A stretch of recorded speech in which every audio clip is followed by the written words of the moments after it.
Only 2 eggs today? Solidus must have taken the day off. 7, 8, 9, 2, 5, 9, 0, 3, 6, 0, 3, 3, 0, 5, 3, 0, 5, 4, 8, 8, 2, 0, 4, 6, 6, 5, 2, 1,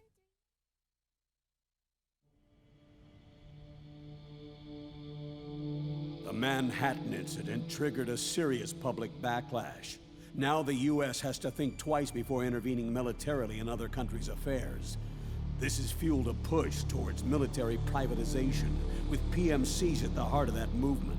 PMCs? Private military companies? That's right. PMCs have no basis in nations or ideologies. They are private enterprises, driven by profit. In addition to dispatching mercenaries to war zones, they secure weapons and train local soldiers. They're contractors for war itself, and business is good. Their clientele includes developed nations like the US, rebel factions looking to seize power by force, smaller countries lacking armies of their own, even terrorist groups. They're in the Americas, Asia, the South Pacific, Europe, Africa, the Middle East. The rise of the PMC has spawned a war by proxy, and it's spreading across the globe. They're... Sonny, we'll eat them later, okay?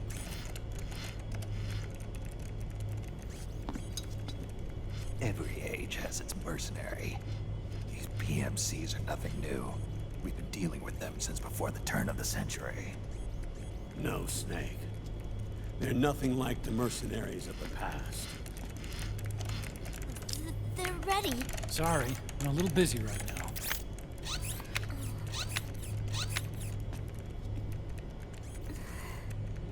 The Pentagon's new battlefield control system has produced a decisive difference between hired guns and the PMCs of today. The system was developed by Arms Tech Security. Arms Tech? You mean AT Corp? Yeah. In recent years, AT Corp has shifted focus from weapons development to security tools. And since the establishment of AT Security, business has been booming. The system makes it possible to integrate not only micro-level information on individual soldiers and units, but also macro-level information about field conditions and order of battle. So they've finally achieved total real-time battlefield control. That's right. And as a result, the global presence of PMCs has grown explosively. Truth is, the rise of system-controlled PMCs has led to a dramatic decline in civilian casualties and human rights violations on the battlefield. A cleaner, safer battlefield. Makes for nice propaganda.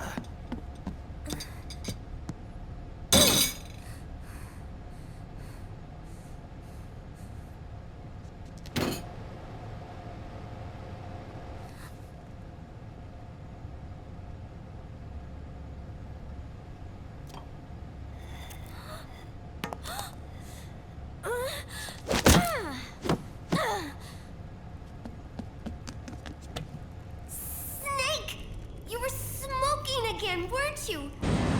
This is a non-smoking flight!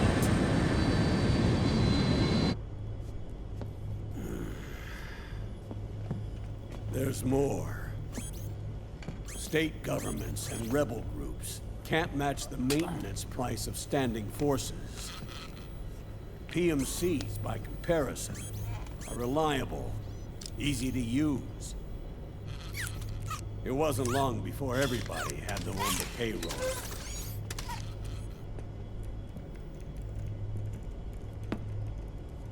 And, as a result, regular armies began to decline worldwide.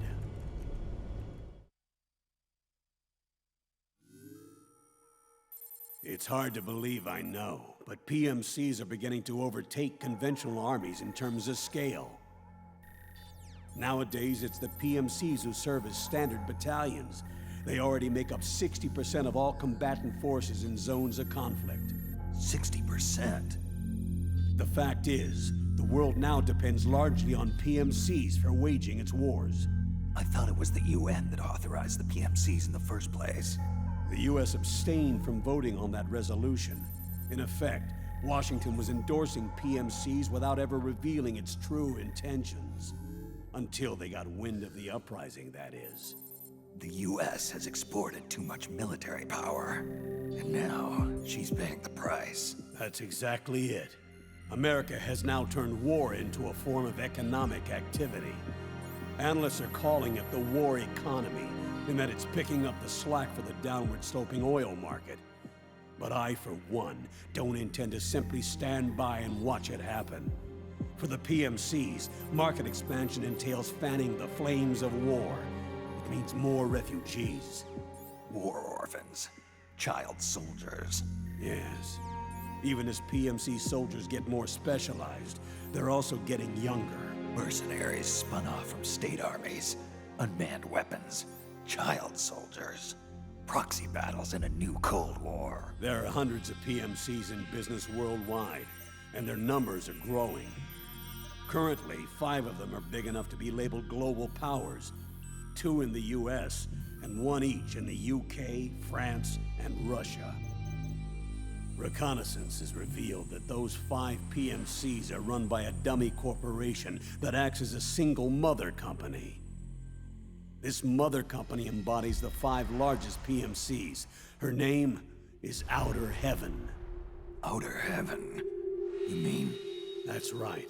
It's Liquid. Liquid? He's taken command of this immense army and is now preparing to unleash an insurrection. I watched him die. His will lives on, in the body of the man once known as Ocelot.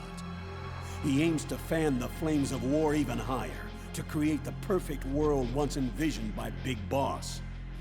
The one world in which soldiers will always have a place. He must be stopped, before it's too late. Do you understand, Snake? Any means necessary. Just stop Liquid's insurrection. Even if it means killing him. You want Liquid dead. Isn't that right, Colonel?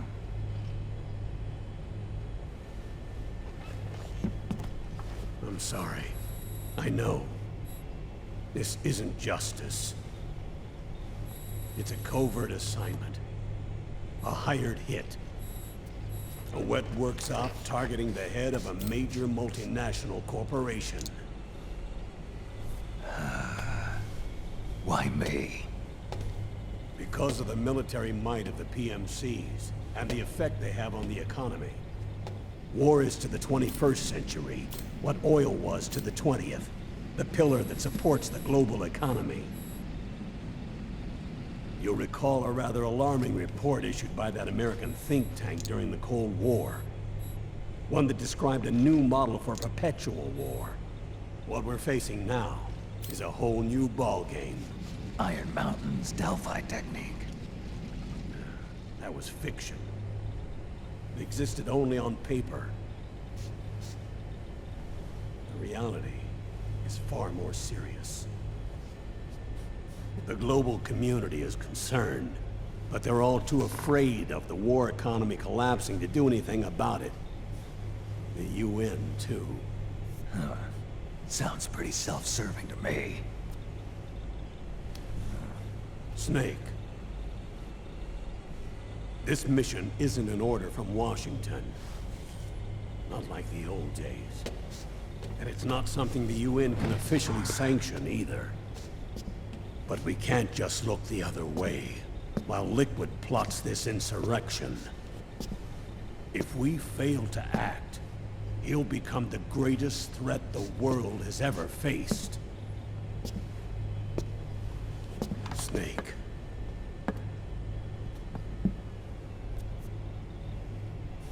You're the only man I can trust.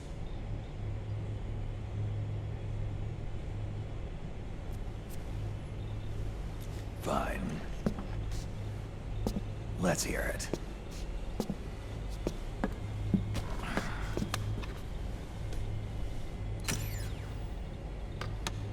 Our intelligence on Liquid's uprising originally comes via reports from U.S. Special Forces, who were mobilized after we at the UN reported our findings. They're tracking Liquid's movements. About 18 hours ago, he was spotted in the Middle East. There's a rebel army in the Middle East, made up of ethnic minorities, waging civil war against the regime in power.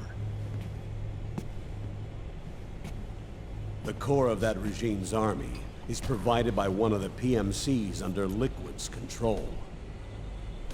What about the rebels? The local militias have hired small numbers of operators as trainers and field commanders. And of course, they've got help from the local PMCs. Right. A proxy war between hired guns. PMC versus PMC. A quagmire of war. All too typical victims of the new world economy. Snake, you'll be sneaking into the conflict zone via transport truck, disguised as one of the rebel army's hired operators. Your first objective is to make contact with our informants, Rat Patrol Team 01. They'll be expecting you. Rat Patrol, huh? They sound sneaky. They're a special forces team assigned to the Army's PMC Investigation Unit, CID. CID. Real rats of the Army. No. I can vouch for them personally. Friends of yours? You could say that.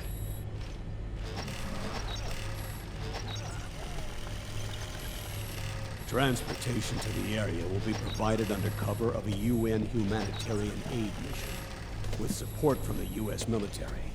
From there on, though, you get no protection, and no guarantees from anyone. And you must not leave behind any evidence of your involvement in the area, let alone that of the UN. If word of this ever leaked out, it would spark a global firestorm.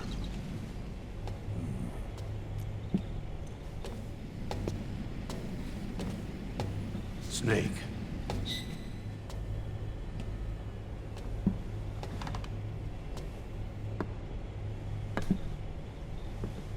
Will you do this for me?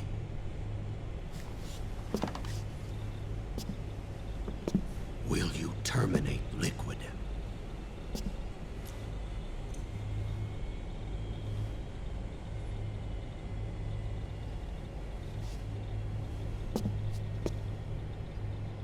I'm not like the PMCs.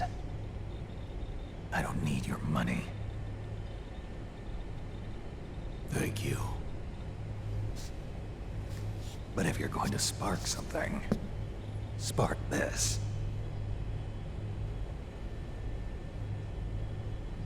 Fine. I'll start my own fire.